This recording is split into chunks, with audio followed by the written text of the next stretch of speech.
चला आज मी बनवली आहे मटन रेसिपी आणि तुम्ही पण बघा ही माझी रेसिपी। आणि रेसिपी आवडली असेल तर कमेंट करा, लाईक करा, सबस्क्राइब करायला विसरू नका। सर्वात अगोदर आपण मटनला चांगलं बॉईल करून घेणार आहे। त्याच्यामध्ये कांदा, टमाटर, गरम मसाला टाकून छान याला बॉईल करून घ्यायचं आहे आपल्याला। आणि मग बॉईल केल्याच्या नंतर आपण ह्याची फोडणीची तयारी करणार आहोत। त्या अगोदर इथं मी वाटण तयार करणार आहे, ज्याच्यामध्ये मी खोबरं, आले लसूण, कांदा आणि कोथिंबीर, कढीपत्ता हे सगळं मी असं परतून घेतलेलं आणि चांगलं असं वाटण तयार केलेलं आहे। मग आता आपण फोडणीला देऊयात एक चिरलेलं कांदा, त्यात टाकूयात कढीपत्ता। कढीपत्ता टाकायचाच असतो फोडणी।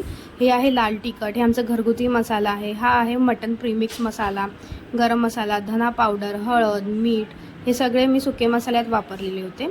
आता ह्याच्यामध्ये आपण ते वाटण टाकूयात। वाटणाला चांगलं ह्या तेलामध्ये परतून घेऊया, चांगलं ह्याचं तेल सुटेपर्यंत।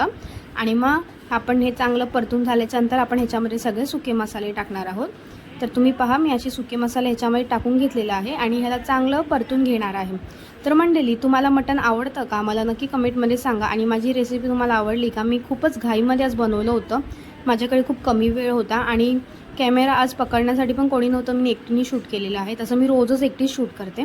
तर आता आपण ह्याला चांगलं झाकून ठेवूया। झाकून ठेवल्यानंतर बघा ह्याला कसं चांगलं तेल सुटून आलेलं आहे वरती।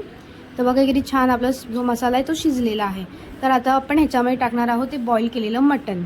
तर असं मसाला शिजल्याच्यानंतर आपल्याला ह्याच्यामध्ये बॉईल केलेलं पुन्हा मटण टाकायचं आहे आणि मग त्याला एक चांगलं असं पुन्हा एकजीव केल्याच्यानंतर आपल्याला एक उकळी येईपर्यंत ठेवायचं आहे आणि उकळी आल्याच्यानंतर आपलं मटण झालं आहे तयार।